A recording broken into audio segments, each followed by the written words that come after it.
अच्छा, आपको लगातार स्मार्ट होते जाना है, इसलिए अब आयो TRS क्लिप्स, हिंदी पर इंडिया का सबसे स्मार्ट पॉडकास्ट के क्लिप्स चैनल पर लाइक बटन क्लिक कीजिए, सब्सक्राइब बटन क्लिक कीजिए और बेल आइकॉन को क्लिक करना ना भूलिए।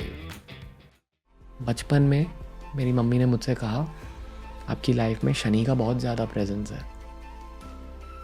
आपको हर दिन हनुमान चालीसा पढ़ना पड़ेगा। 1 साल तक लगातार हर दिन स्कूल से पहले मैं हनुमान चालीसा की बुक खोल कर पढ़ता था।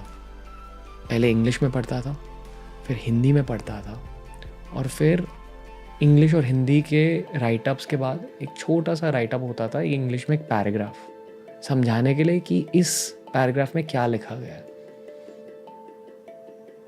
जैसे जैसे मैंने लाइफ में योगा सीखी, मेडिटेशन सीखी, मुझे ये पता चला कि एक मेडिटेटर के लिए शांति से मंत्र कहना ज़्यादा महत्वपूर्ण होता है। क्यों? जज्बातों की वजह से।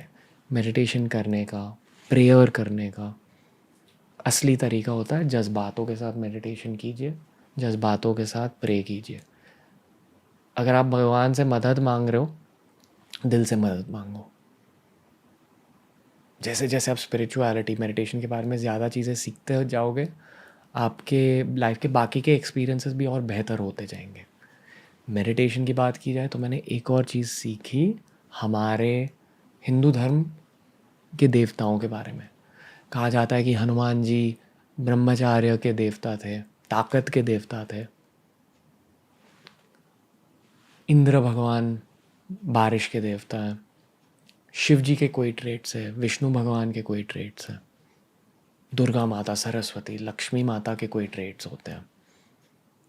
अगर किसी ने इन देवताओं के मंत्र पढ़े तो कहा जाता है कि इन देवताओं के जो शक्ति थे, जिन चीज़ों के लिए वो जाने जाते थे, वही ट्रेट्स आपके दिल में बस जाएंगे और आपके दिमाग से वो चीज़ें अप्लाई होने लगेंगी आपकी लाइफ में। पर इसका कोर सिर्फ 2 चीज़ों पर निर्भर होता है। पहले आपके जज्बात, और दूसरी चीज़ ये कहानियाँ जो ओरल ट्रेडिशन से पास डाउन किए जाते हैं।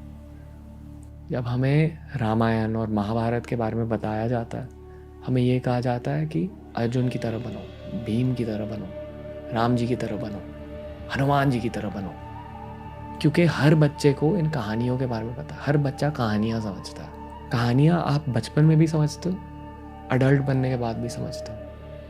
पर जैसे जैसे आपकी उम्र बढ़ती जाएगी, जितनी भी ये हिस्टोरिकल कहानियाँ आप सुनते हो, हमारे हिंदू धर्म की कहानियाँ सुनते हो, इनके पीछे जो मीनिंग है, इनके पीछे जो इमोशंस है, जो जज्बात है, जो मोटिवेशन है, जो इंस्पिरेशन है, जो गुड एनर्जी है, उन चीज़ों को सीखो, उन चीज़ों को अप्लाई करो।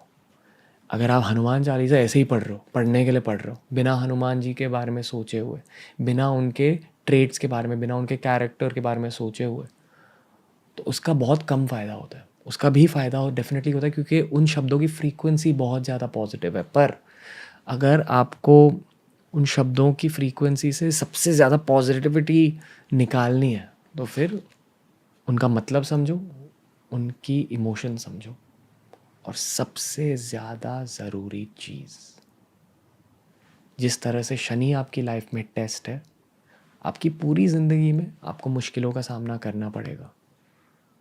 एक इंसान मुश्किलों का सामना कैसे करता है, वो होता है उस इंसान की पहचान।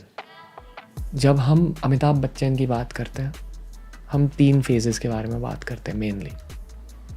उनके 70s का फेज़ जब वो टॉप हीरो थे, उनके KBC का फेज़ जब उनकी सेकंड इनिंग स्टार्ट हुई, और तीसरा फेज़ जब उन्हें मुश्किलों का सामना करना पड़ा, जब वो बैंकरप्ट हो गए, जब उन्होंने बिजनेस में गलतियाँ की। अमिताभ बच्चन जी उस फेज़ से निकल कर आए और उस फेज़ के बाद अपनी लाइफ की सेकंड इनिंग स्टार्ट करी। अगर उन्होंने मुश्किलें नहीं देखी होती तो शायद ही उनके सेकंड फेज़ में वो उतनी मेहनत करते। इतनी ज़्यादा उम्र में इतनी ज़्यादा मेहनत क्यों हुई है? उनके वो इनिंग्स ब्रेक की वजह से, जब उन्होंने मुश्किलों का सामना किया। अमिताभ बच्चन भी भगवान को बहुत मानते हैं। जितने भी हाइपर सक्सेसफुल लोग हैं, स्पेशली इंडिया में, लैंड ऑफ स्पिरिचुअलिटी में, शाहरुख खान की बात की जाए, अमिताभ बच्चन की बात की जाए, सचिन तेंदुलकर, विराट कोहली, धोनी, ये सारे लोग चाहे हनुमान को माने, अल्लाह को माने, जीसस क्राइस्ट को माने, पर डेफिनेटली भगवान को मानते हैं। और जब भगवान से बातें करते हैं, जज्बातों के साथ बातें करते हैं। जब उनकी लाइफ में कोई अच्छी चीज़ होती है, वो ऊपर देख के ये कहते हैं थैंक यू गॉड। और जब लाइफ उनके और मुश्किलें फेंकती है, तो फिर अपने रॉबिन के पास जाकर ये कहते हैं कि भगवान मेरी मदद कर ले। ऑटोबायोग्राफी ऑफ अ योगी की एक बहुत ही बढ़िया लाइन है, if you don't welcome God in your life in the summers of your life, be sure that he may not be there when the winters come to your life. अगर आप भगवान को गर्मियों में अपने घर में नहीं वेलकम करोगे, तो फिर सर्दियों में वो आपके घर नहीं आएंगे। खुशी में भगवान को याद कीजिए और वो डेफिनेटली आपके मुश्किल मोमेंट्स में आपकी हेल्प करने आ जाएंगे।